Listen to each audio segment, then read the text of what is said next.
identical twin boys. And they were both named Antipholus. Both? Knowing their sons would need servants, Aegeon and Amelia bought another pair of identical twin boys, born on the same day as their own babies, who could later serve their sons. And they were both named Romeo. On their way back to Syracuse, the family was separated in a violent shipwreck. Aegeon, one of the sons and one of the slave boys, survived together. As Aegeon could only hope, the other son and slave boy had survived with Amelia. Neither group knew of the other's survival, however, nor of their whereabouts. When Antipholus of Syracuse turned 18, his father gave him permission to search for his brother. Antipholus and his slave, Dromio, set out on a journey which would take them several years. The worried Aegeon finally set out after his son, and after 5 years of wandering, found himself in the city of Ephesus. Because the cities of Syracuse and Ephesus are openly hostile towards each other, Aegeon was promptly arrested, sentenced to death, and brought before Duke Solomon of Ephesus.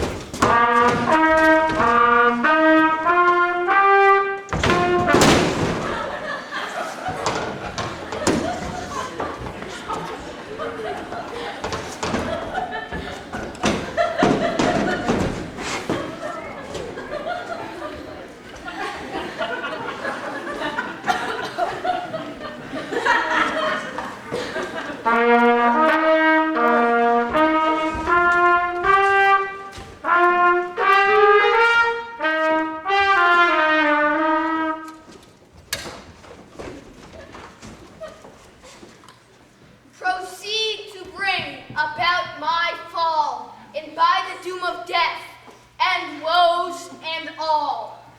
Merchant of Syracuse, plead no more, for I will not change the laws. Both the laws of Syracuse and the laws of Ephesus state that any born in Ephesus should not be seen in Syracusean markets. Again, if any Syracusean born come to the bay of Ephesus, he shall die, unless 1,000 gold coins be paid to ransom him.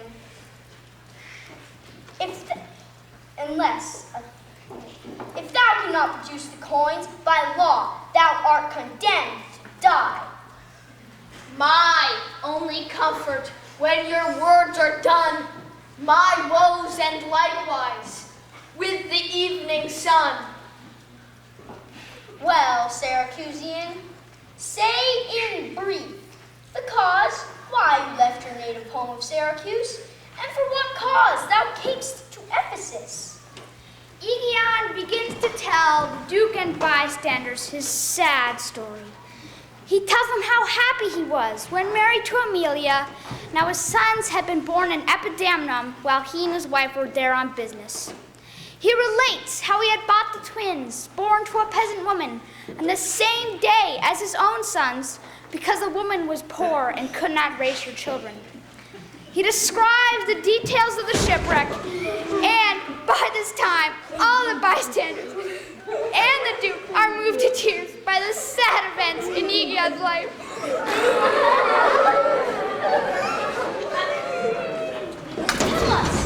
Tell us what happened to your family and thee. My youngest boy at 18 years became inquisitive about his brother and asked to search for him in the company of his servant twin. 5 summers I spent in farthest Greece, roaming clean through the bounds of Asia, coasting homeward till I came to Ephesus. But here ends the story of my life. Hapless Aegeon. Now trust me, were it not against our laws, I would free thee. Though you have been sentenced to death, I will give thee this day to seek help. Try all the friends thou hast in Ephesus. Beg thou, or borrow, to make up the sum and live. If no, thou art doomed to die. Jailer, take him to thy custody. I will, my lord.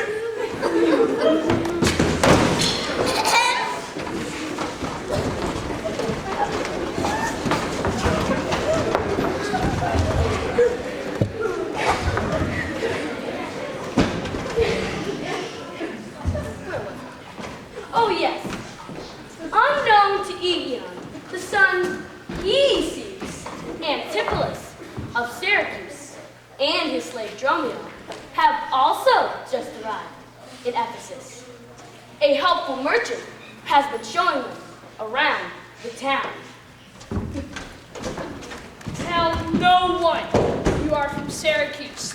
This very day, a merchant from Syracuse was jailed for arrival here. Here is your money that I had to keep. Go, bear it to the innkeeper where we stay, and stay there, Dromio, till I come to thee. I will view the manners of the town, then return and sleep at the inn. For with long travel I am stiff and weary. Get thee away. Yes, my lord. Will you walk with me about the town, then go to my inn to dine with me? I beg your pardon, sir, but I am already invited by merchants with whom I hope to do business. I'll meet you here at the marketplace at 5 o'clock. Until then, my current business draws me from you now.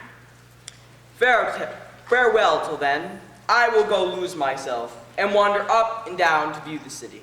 Sir, I command you to your own content. He that commends me to my own content commends me to the thing I cannot get. I, to the world, am like a drop of water that in the ocean seeks to find another drop. I seek to find a mother and a brother. In quest of them, unhappy, lose myself.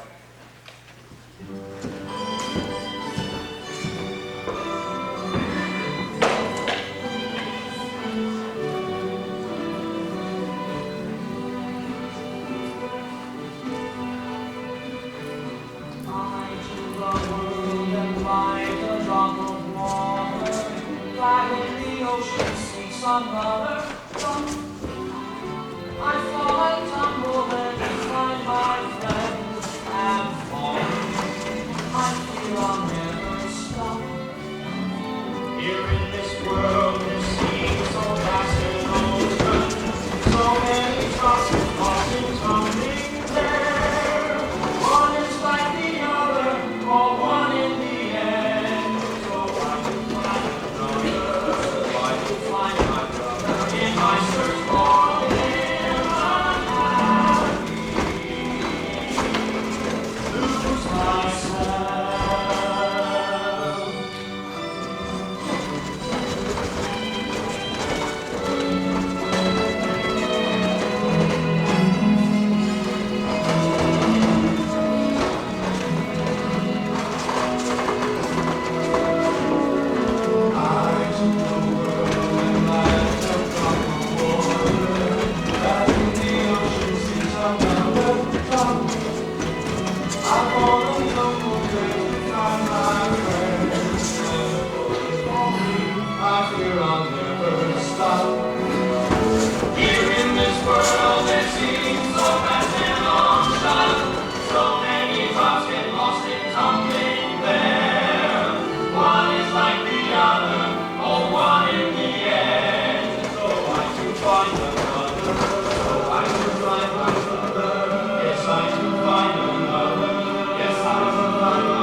how come you have returned so soon?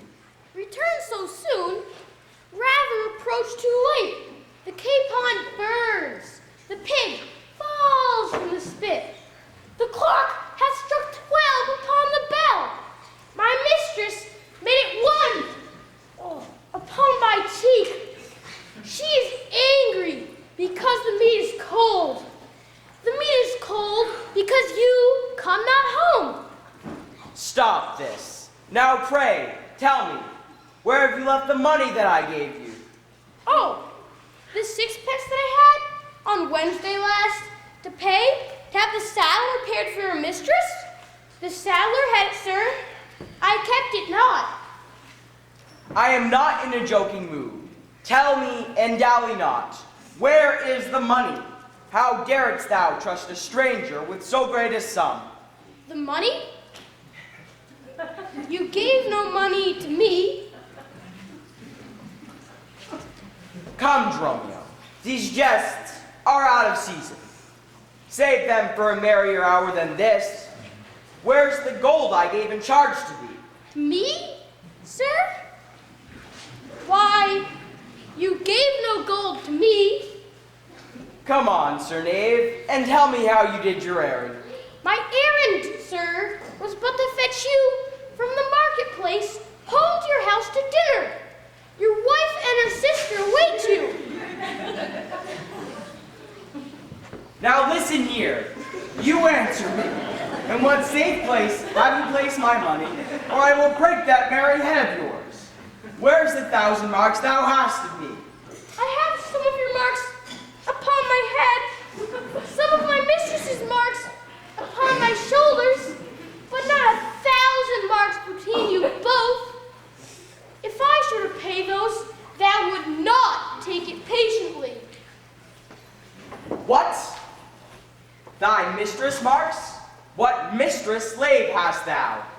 Your worship's wife, my mistress, she that waits till you come home to dinner and prays that you will hurry home. What? Will you mock me right before my face? There, take that, and that. Oh, what mean you, sir? For mercy's sake, hold your hands. Upon my life, that villain has taken my money. They say this town is full of trickery, jugglers that disguise the eye, disguise cheaters. If so, I will be gone the sooner. I must go to the inn and seek this slave. I fear my money is not safe.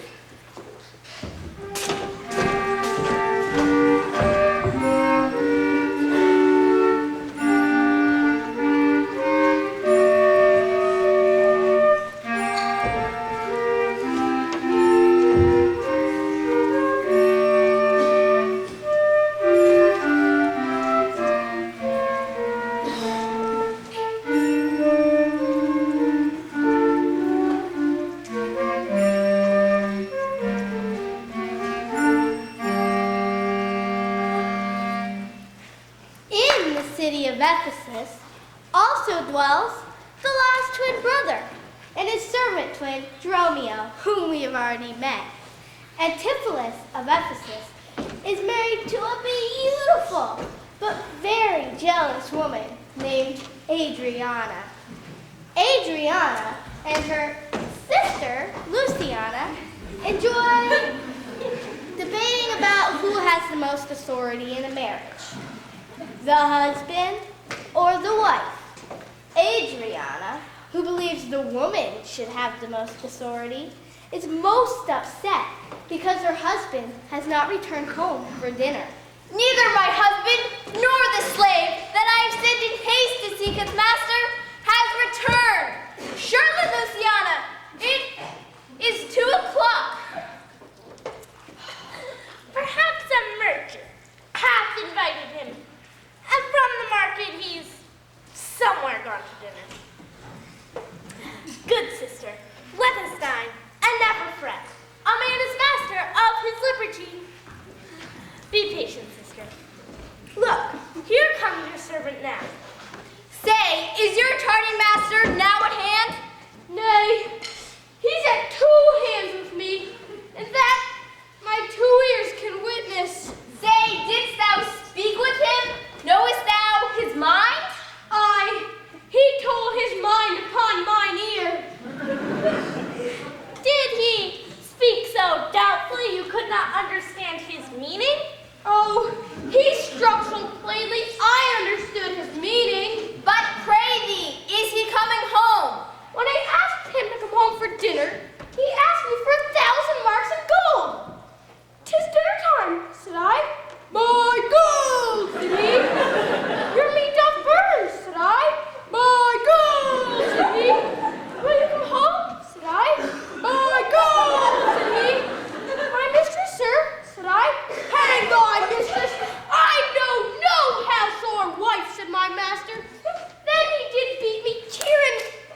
Hath age taken beauty from my cheek?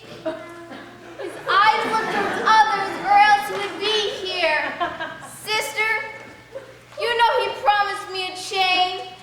Since my beauty cannot please his eye, I'll weep what's left away, and weeping die. How many fond fools serve mad jealousy?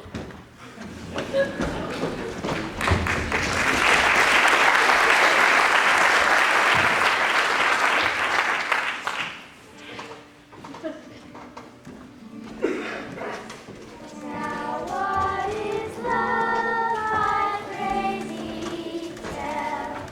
It is that fountain and battle, where pleasures and repentance dwell. It is perhaps that sensing bell that tolls all into heaven or hell. And this is love, and this is love, as I hear tell. Now what is love? I pray thee show. A thing that creeps, it cannot go. A prize that passes to and fro. A thing for one, a thing for both. And he that proves shall find it so. And this is love, and this is love, as well I know.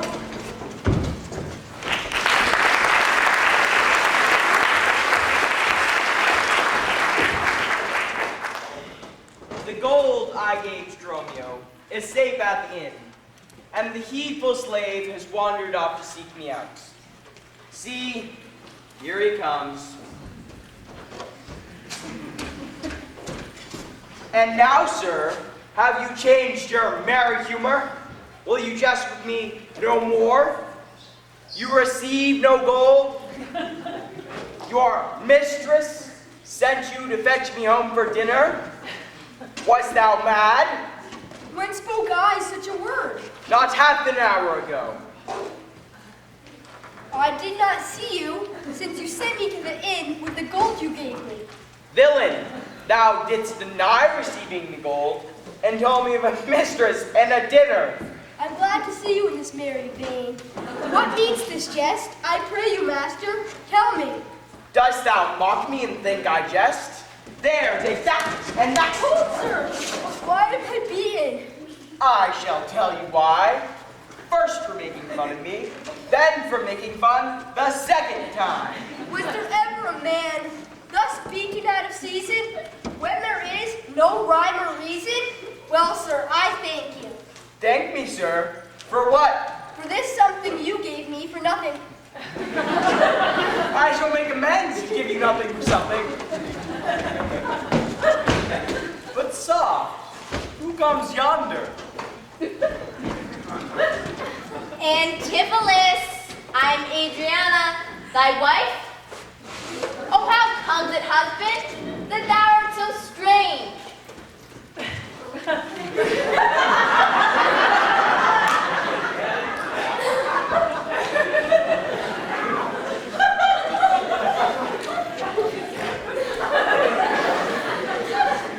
Lead you to me, fair dame? I know you not. In Ephesus, I am but 2 hours old. As strange unto your town as to your tongue. Fie, brother. Why do you treat my sister as she sent for you? By Dromio, home to dinner? By Dromio, By me? By thee, thou didst return from him, saying that he did strike you, and in his blows did deny his house and wife.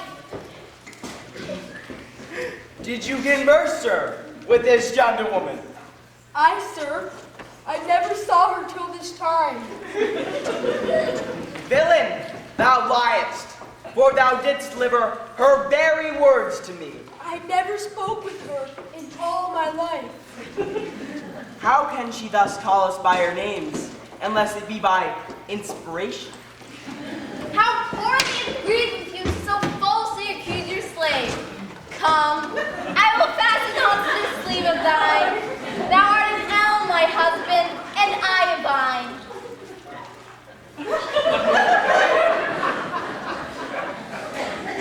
To me she speaks. What? Was I married to her in my dream? Or sleep I now and think I hear all this? Romeo, don't let the servants spread for dinner. This is a fairyland.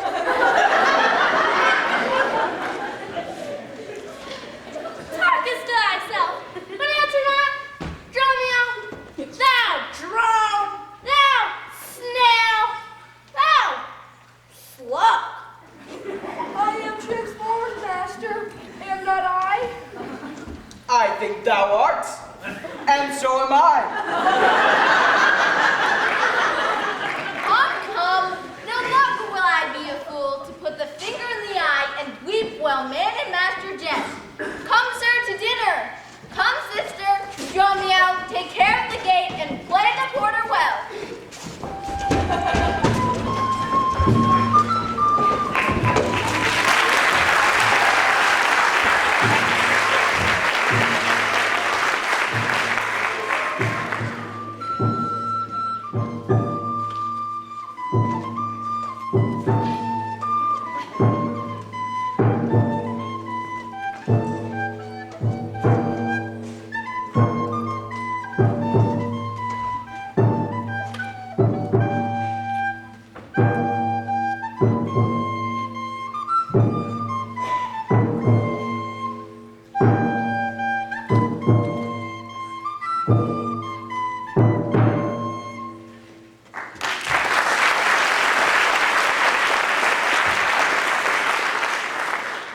Both Antipholus and Dromio are extremely confused.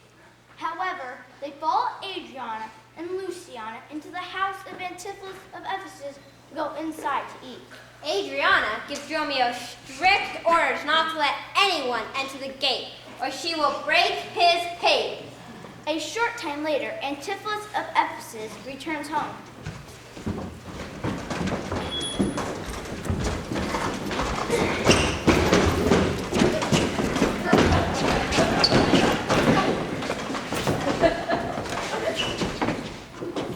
Good Senior Angelo, you must excuse us all.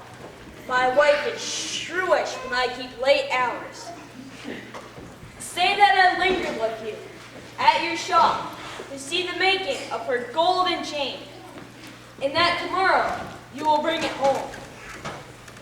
But here's a villain that will falsely say I beat him and charge him of 1,000 marks in gold, and that I did deny my wife and house. Thou drunkard, what didst thou mean by this? Say what you will, sir, but I know what I know. That you beat me at the mark. I have your hand to show. I think thou art a fool.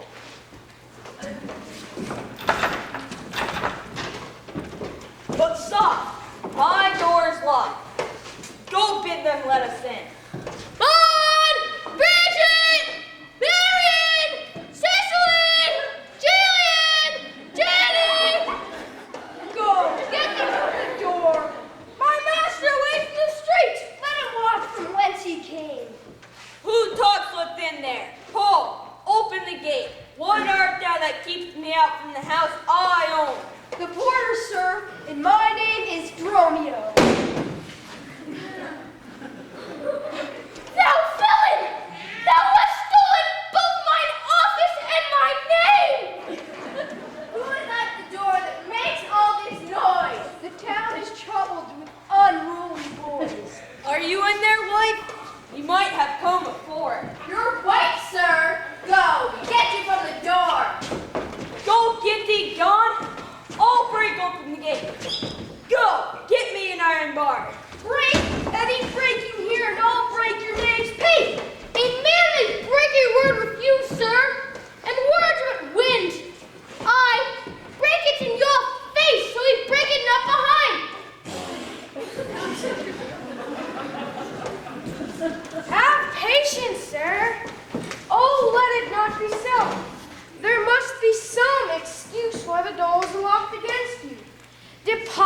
patience, and later in the evening return by yourself. If by strong hand try to break in now during the passage of day, a vulgar comment will be made of it, and dwell upon your grave when you are dead, for slander lives upon succession, forever housed where it gets possession. You have prevailed. I will depart in quiet. However, I mean to be married.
Antipholus of Syracuse is falling in love with Luciana.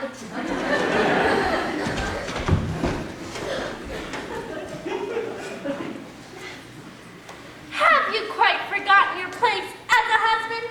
If you wed my sister for her wealth, then show her more kindness. Gentle brother, get you in. Comfort my sister. Cheer her. Call her wife. Sweet mistress, your weeping sister is no wife of mine. I owe her no loyalty. Far more to you do I kneel. What?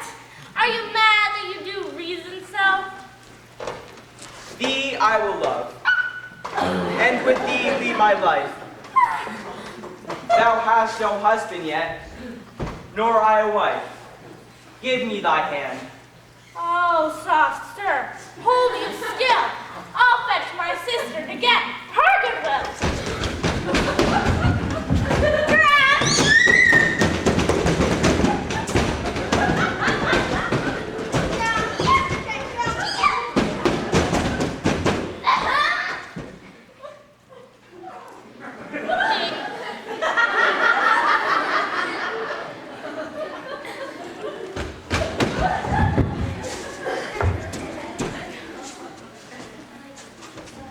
How now, Dromio? Where runnest thou so fast? Do you know me, sir? Am I Romeo? Am I your servant? Am I myself? Thou art Romeo, my servant. Thou art thyself. I belong to some woman. One that claims me. One that haunts me. What woman? What claims lays she to thee? Mary, sir. She claims she is my wife. She is the kitchen wench and all grease. I can make a lamp of her and run from her by her own light.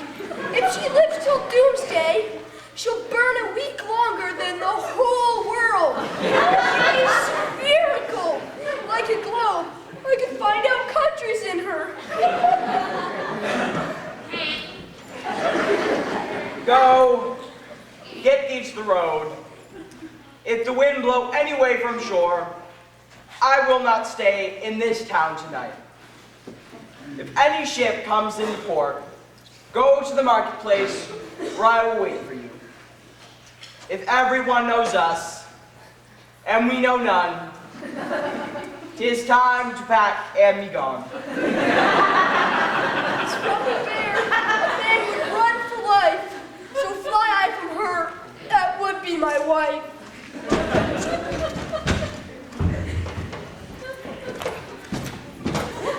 Master Antipholus. I, that is my name. Lo, here is the chain that I have made for you. Made it for me, sir? I did not ask for it. Not once, nor twice, but 20 times you have. Go home with it and please your wife. Soon at supper time, I will visit you and then receive my money for the chain. Fare you well. Antipholus of Syracuse tries to pay Angelo, but the goldsmith says he will get his money later. Antipholus does not know what to make of all this, but, as he says, there is no man so vain that would refuse so fair an offered chain. He puts a chain around his neck and goes off towards the marketplace to see if Dromio has found any ship leaving Ephesus. Cheers to bend, oh, cheers to bend. Russian cake on the roll, cheers to bend, oh, cheers to bend. To mackerel, take a look, Mrs. New Mackerel, old rags, Daddy, old rags, take money for your old rags, Daddy, hareskin to rabbit skins. At the same time, a merchant, anxious to go on a business voyage, approaches Angela for repayment of a debt. You know that since quite a while, you have owed me money. And now that I am bound on a long journey to Persia, I want my money. If I am not satisfied, I will have you arrested. Just the sum that I do owe you is owed to me by Antipholus for a golden chain. At 5 o'clock, I will receive my money for the chain. Please, walk with me to his house. We will be saved the trip. Here he comes now. While I go to the goldsmith's house, you go by road. But stop. I see the goldsmith. Get thee gone by road and bring it home to me. You promised to deliver a golden chain, but neither chain nor goldsmith came to me. You are in a merry humor. Here is a note, how much the chain weighs, and the fineness of the gold. You doth owe me 3 more ducats than I stand indebted to this gentleman. I pray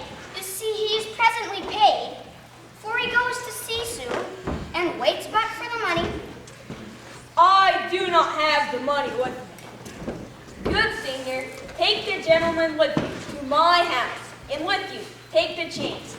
Tell my wife to give you the money. I probably will be there when you arrive. Then you will bring the chain to her yourself. No, you bring it, lest I not come. Well, sir, I will. Have you the chain about you? I have it not, sir. I hope you have it, or else you may return without your money. Nay, come. I pray you, sir. Give me the chain. The hour steals on. I pray you, sir, hurry! You hear how he pleads? The chain, sir. You know I gave it to you. My business cannot wait any longer. Good sir, say yes or no. If not, I will leave him to the officer. I answer you. What should I answer you? The money that you owe me for the chain. I owe you none till I receive the chain. You know I gave it to you half an hour ago. You gave me none. You wronged me much to say so. You wrong me more in denying it. Consider how it stands upon my credit. This ruins my reputation. Either consent to pay what you owe, or I will have this officer arrest you. Consent to pay thee for what I never had? Arrest me, foolish fellow, if thou darest. Here is thy fee. Arrest him, officer. I do it.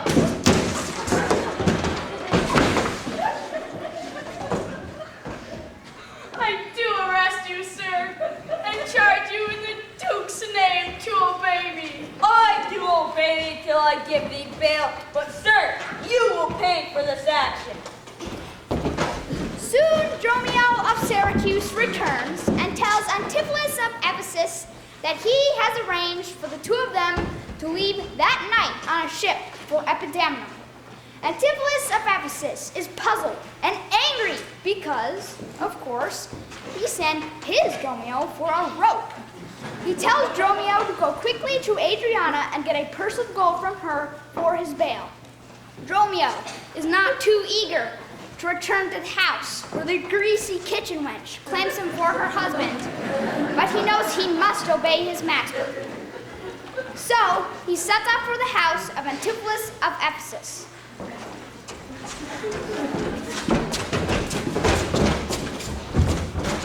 In the meantime, Luciana has told her sister about Antipholus' strange behavior toward her.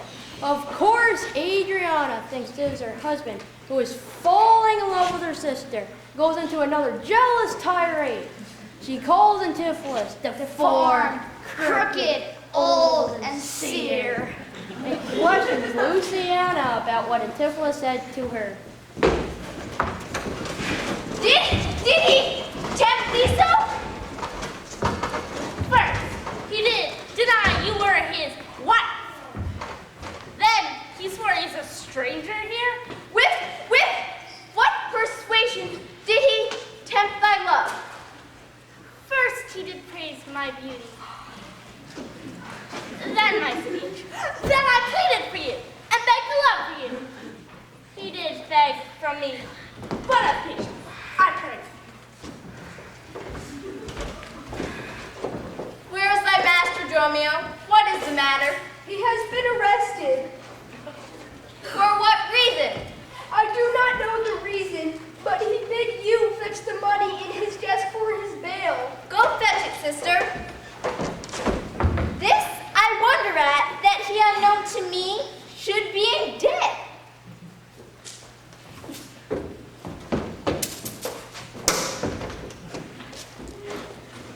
Go, Dromio. There's the money.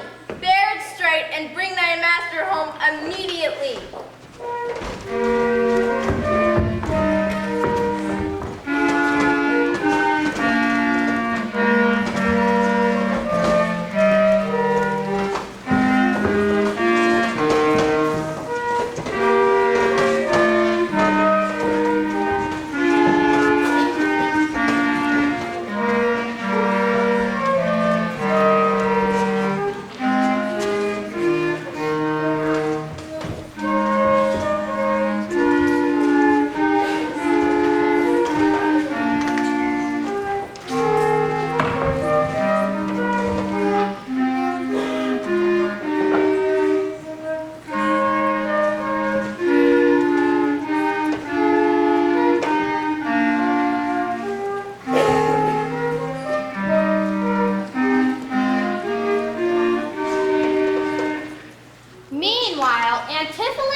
Dromio with news about a ship.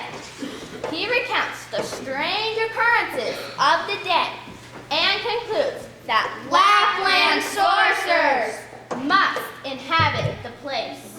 He cannot understand why each person he meets knows him and calls him by name, even though he's never seen these people before. Hey, Antipholus! Here comes Dromio with the veil money. But Antipholus of Syracuse knows nothing of his own arrest and becomes even more confused.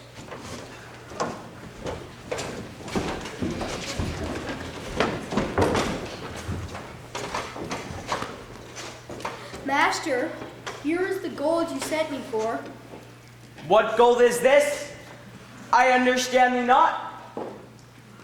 Now tell me, is there any ship set to sail tonight? May we be gone? Why, sir, I brought you word an hour ago. The ship Expedition sails tonight. You are not well, nor am I. Well met. Well met, Master Antipholus. I see you found the goldsmith now. Is that the chain you promised me today? Remember your promise at supper? Avoid, thou fiend. What tells me of supper? Thou art a sorceress. Leave me and be gone. Give me the ring of mine you had at dinner, or the chain you promised me, and I'll be gone, sir, and not trouble you. I pray you, sir, the ring or the chain. I hope you do not mean to cheat me so. Away, thou witch. Come, Joe. Let us go.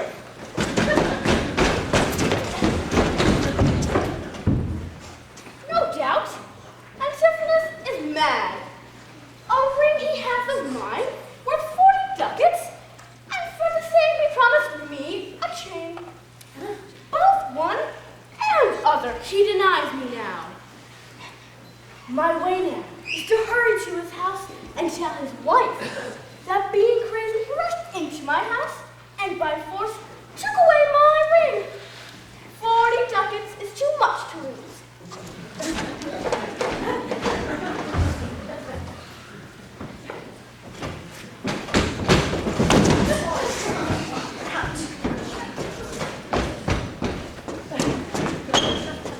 Fear me not, man.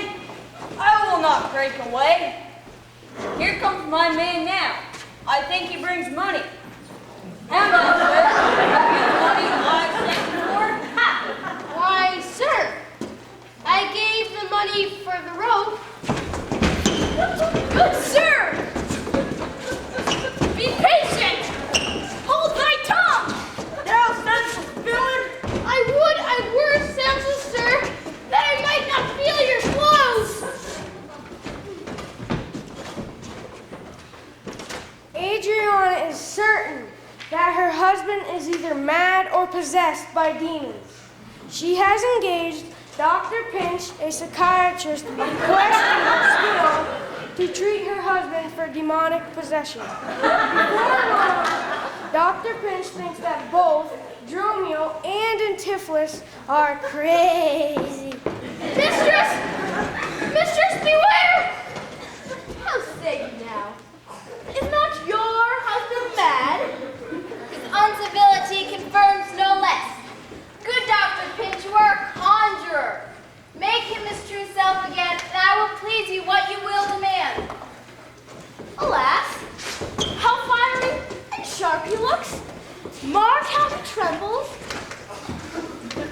Hold out your hand and let me feel your pulse. And let it feel your ear. I charge ye, Satan, within this man to yield possession to my prayers. I conjure thee by all the saints in heaven. Peace, stupid wizard. I am not mad.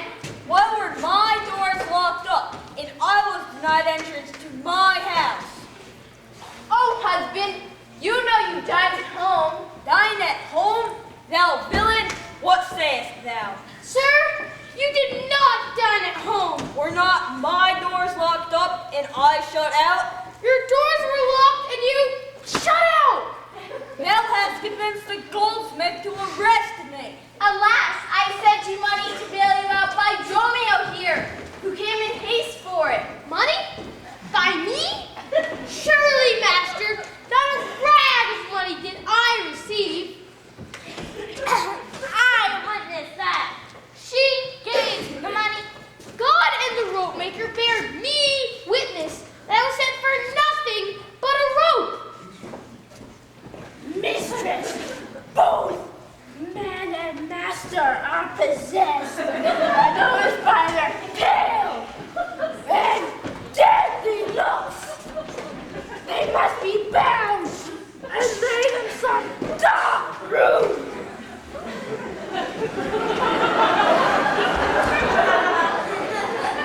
Say, why didst thou lock me out today? And why didst thou deny the bag of gold? I did not, gentle husband, lock you out, and I did send gold. And, gentle master, I received no gold. But I confess, sir, that you were locked out. I'm truthful villain, thou speakest false in both. And you are false in all ways. Oh, look out, thy false eye! Find him, let him not come near me. Help the fiend strong within him! Masters, let him go. He is my prisoner, and you shall not have him. If I let him go, then death he owes will be required of me. Bind his man, for he is frantic too. Antipholus of Ephesus continues to fight for his life as he and Dromio of Ephesus are dragged toward jail.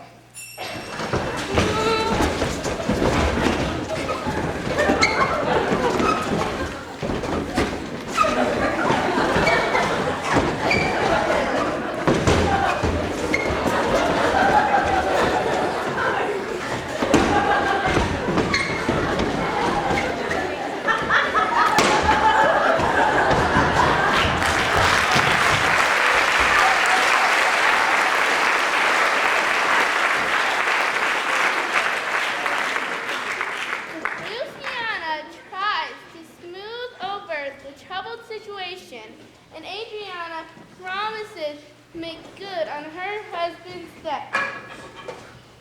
I will pay for the debt, but what is it for? 200 ducats.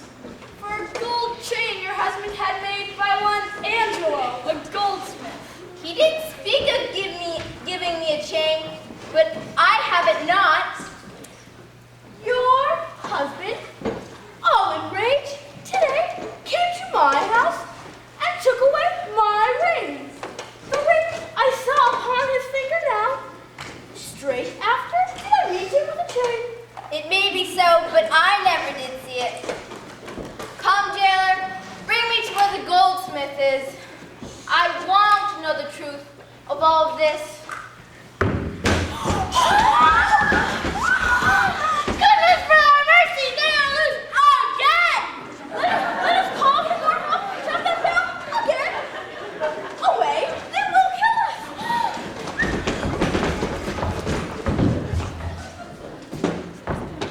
I see these witches are afraid of swords. She that would be your wife now ran from you. I wish we were safe aboard the ship. I will not stay here tonight for all the town. Therefore, away to get our stuff aboard.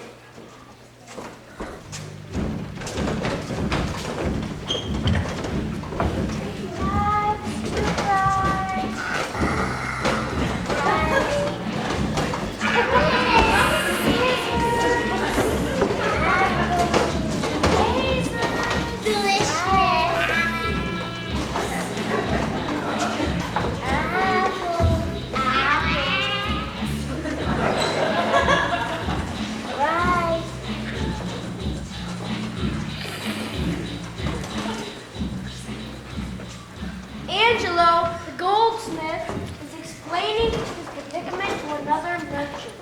He says that Antipholus, normally a man of very revered reputation, has the gold chain and refuses to pay for it.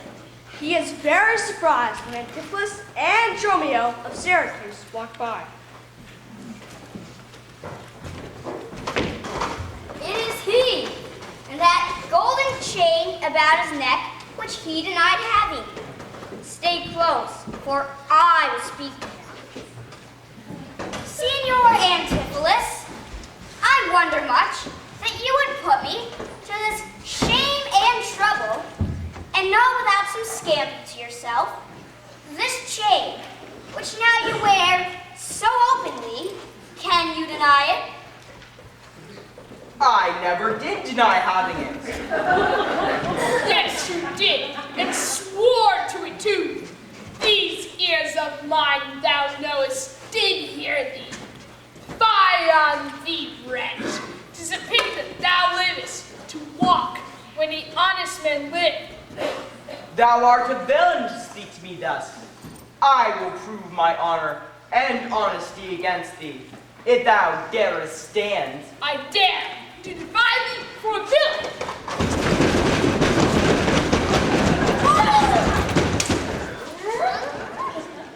Hurt him not, for goodness sake!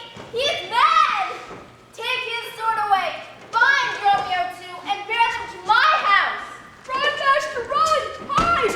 Here's the priory! A nunnery! In! Where we are lost!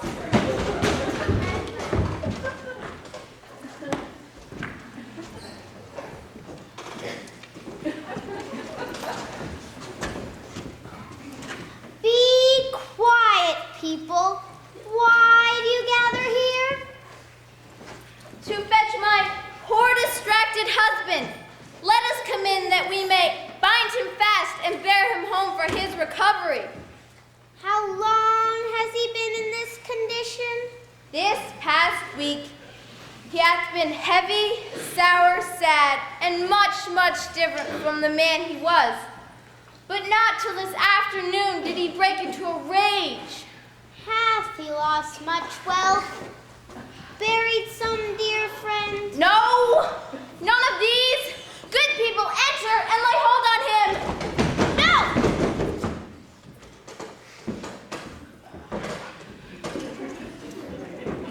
Not a creature enters in my house. He took this place for a sanctuary, and he will not be touched till I have brought him to his wits again.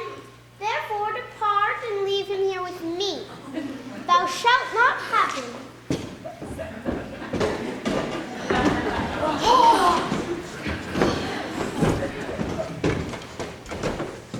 Adriana is near hysteria and says she will throw herself at the Duke's feet to beg for her husband's release and will not rise until she can get her husband away from the abbess.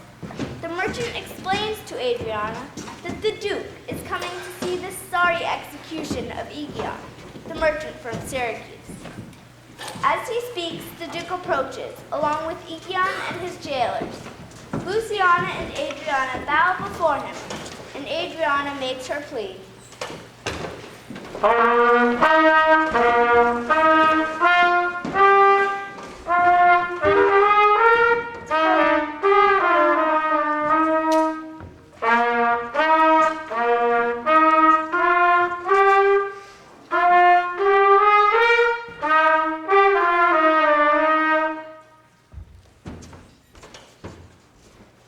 So once again, proclaim it publicly.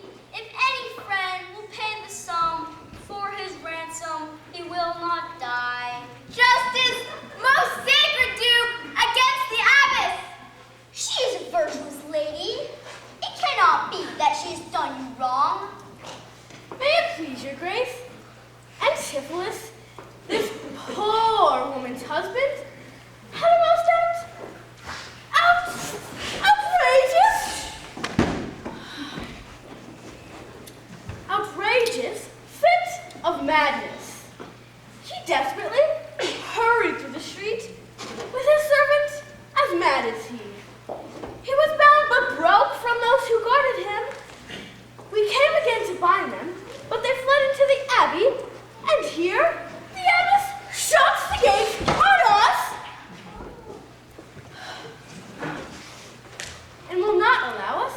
fetch him out. Go, some of you. Knock at the abbey gate. Bid the lady abbess come to me. I will determine this before I leave.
brought against his wife for locking him out of his own house.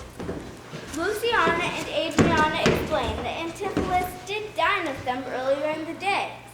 Both Angelo and the merchant swear that Antipholus was given the golden chain, and they both say they saw Antipholus run into the abbey. Antipholus denies this also, but admits wearing the ring taken from the woman.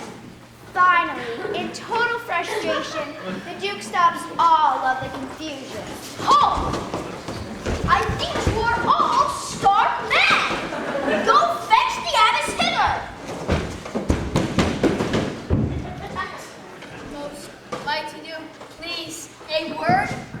Happily, I see a friend who may save my life and pay the sum that may deliver me. Speak freely, Syracusian. Is not your name, sir, called Antipholus? And is that not your servant, Dromio? I'm sure you both remember me. Why you look so strange on me? You know me well. I never saw you in my life till now. Oh, grief hath changed me since you saw me last. But dost thou not know my voice? Neither. In 7 short years, my only son has forgotten me. Tell me thou art not my son? Antipholus? I've never seen my father in all my life. But 7 years since, in Syracuse Bay, thou knowly parted. But perhaps, my son, thou art ashamed to acknowledge me in such misery. The Duke, and all that know me, can witness with me that it is not so. I've never seen Syracuse in all my life. I will verify that Antipholus of Ephesus has never been to Syracuse.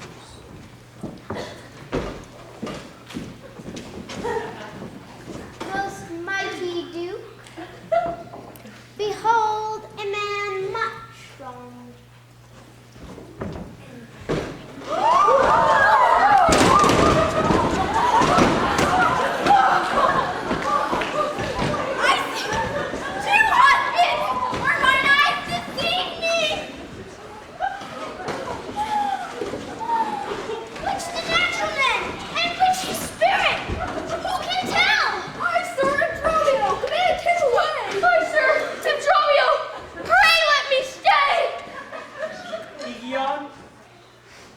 Art thou not, or else his ghost?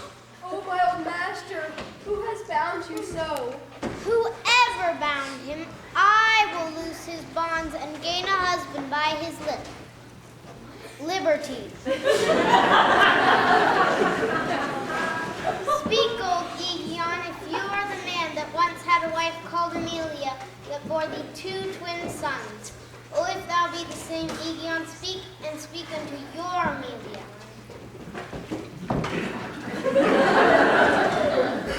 Amelia?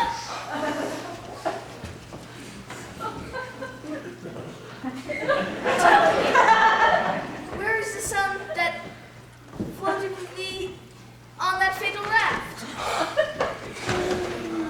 What became of him, I cannot.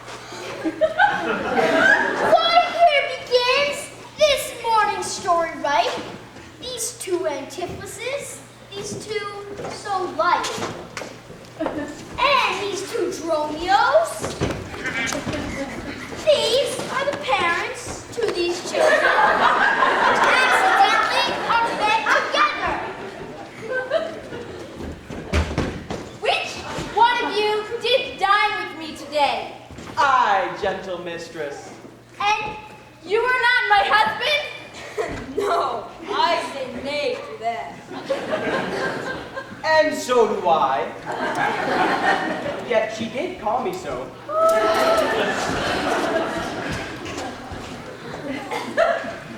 I hope what I told you then, I'll have the leisure to make good.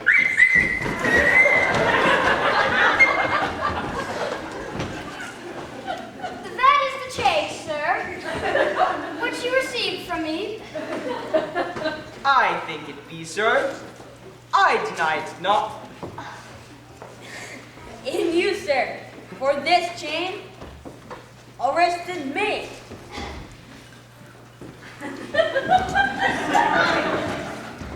I think I did, sir. I deny it not. I sent you money to be revealed by Dromio, but I think he brought it not. No, none by me. This purse of ducats I received from you. Dromio, my man, did bring it to me. This purse I used to ransom my father's life. It is not needed. Thy father hath his life.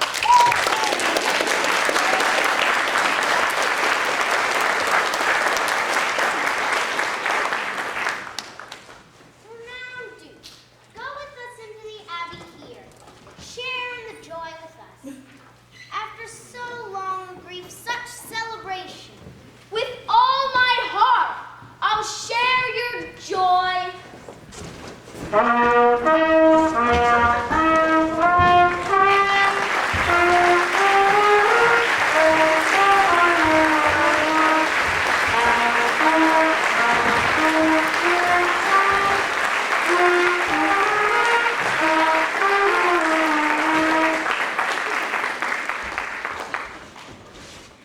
Master, shall I fetch your stuff from shipboard? Dromio, what stuff of mine hast thou embarked? Your goods that I host, sir, and the centaur. He speaks to me. I am your master, Dromio. Come, go with us. We will look to this anon. Embrace thy brother. Rejoice with him. There's a fat friend at your master's house that kitchened to me for you today at dinner. She shall not be my sister and not my wife. Methinks from a glass and not my brother. I see by you I am a sweet-faced youth. Will you walk in to see their gossiping? Not I, sir. You are my elder. That's a question. How shall we try it? We'll draw straws for the senior. Till then, lead thou first. Nay, then. Thus, we came into this world like brother and brother. And now let's go, hand in hand, not one before another.